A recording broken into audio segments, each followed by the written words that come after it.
Hey everyone, welcome to another video.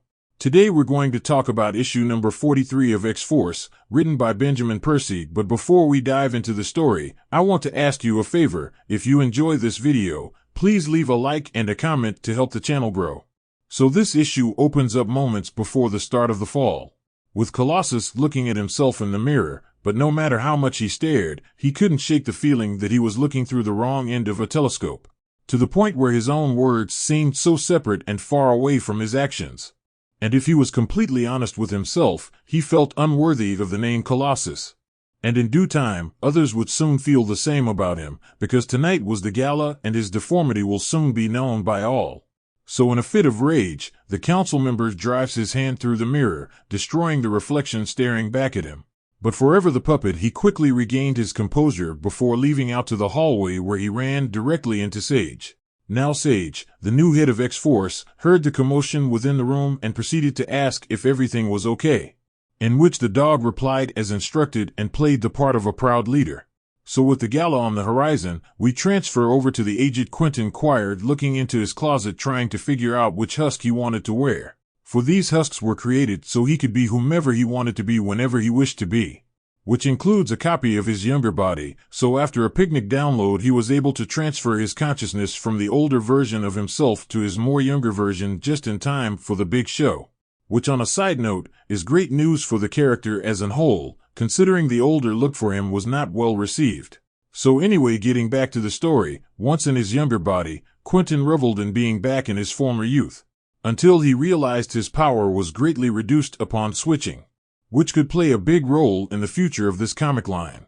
Now following that welcome change of pace for Kid Omega, we shift over to the meeting room where their Hellfire briefing is being carried out.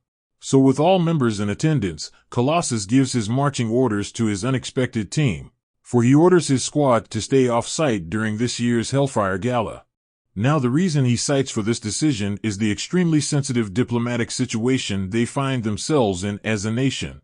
Because with Beast's terroristic behavior on the global stage alongside Sinister's future crimes, their presence would only cause unnecessary uneasiness.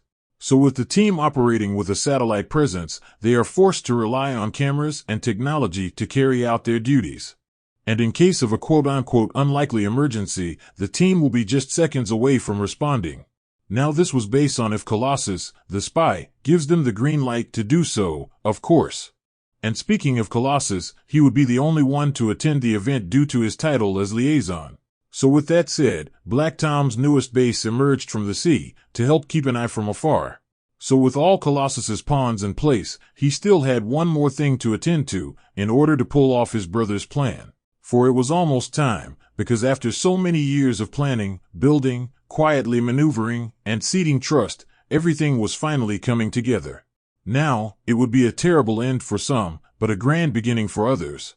For this would be seen as a resurrection of sorts, because Mikhail would be here soon to claim the future of mutant kind for himself.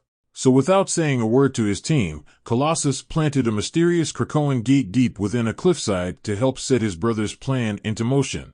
So with the team setting up their remote operating base, Domino couldn't shake a feeling she had.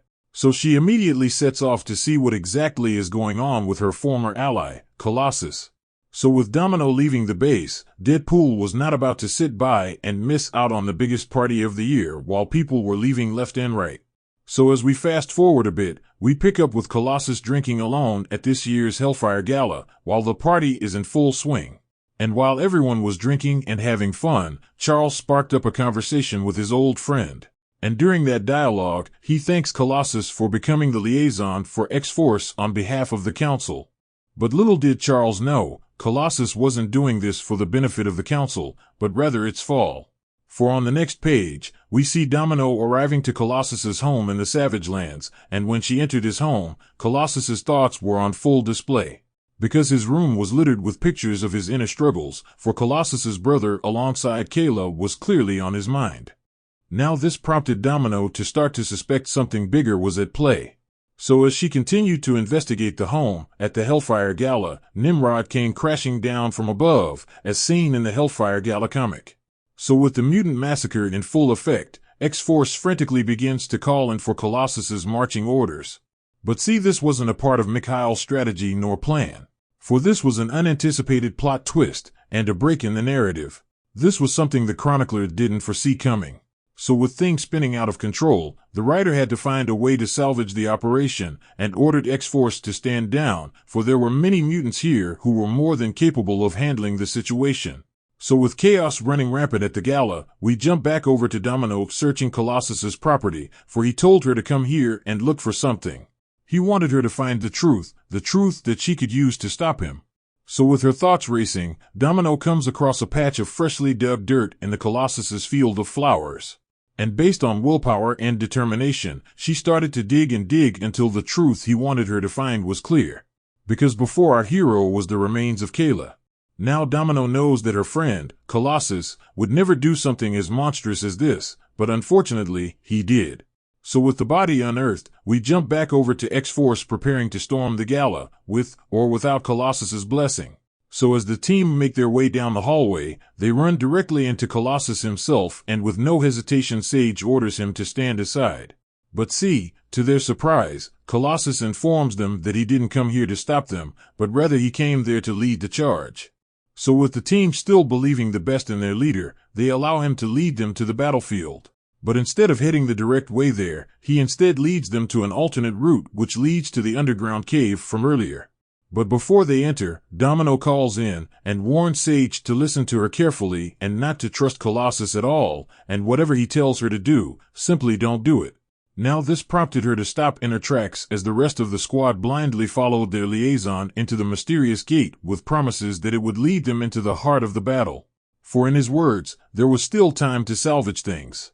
But unfortunately for the team, they were led directly into the hands of Colossus's brother. And see, Rasputin was not alone, for his entire army was at his side. But the crazy part was, despite the odds being in Rasputin's favor, Rasputin still wasn't aware of this turn of events. For he asked Colossus what is the meaning of this, because this is not how the night was supposed to go. In which Colossus responds by saying that their plans have changed, and he doesn't know where they go from here. So with that said, this issue of X-Force number 43 comes to an end. Now this was a great issue, and I'm so happy that someone finally knows Colossus's secret, even though things aren't looking good for the team. But with Sage and Domino still free, there is still a chance that the team could get out of this situation. But I have to admit that I was fully wrong in assuming that Orcus would have had some communication with Rasputin. So with Rasputin acting separately from Orcus, I wonder what implications that could have in the future, considering Orcus wants all mutant either off-planet, dead, or depowered. So down in the comment section below let me know your thoughts about this issue and what predictions you could have moving forward. So with that established, I hope you enjoyed this video, and please don't forget to leave a like and a comment if you want to see more videos like this. Thank you for watching, and I'll see you in the next video.